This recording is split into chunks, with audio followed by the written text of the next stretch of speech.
What's the meaning of cereal?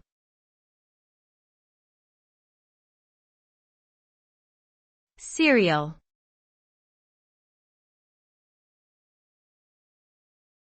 Cereal.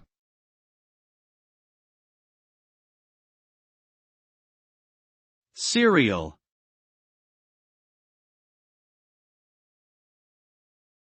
Cereal.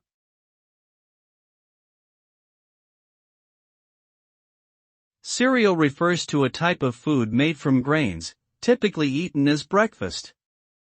This food source is often processed and packaged in a way that makes it convenient for consumption with milk or other dairy products.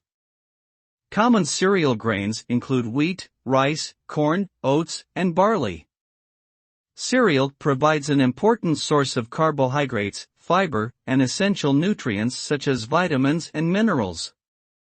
It is a popular choice for many people due to its ease of preparation and versatility in terms of flavorings and toppings.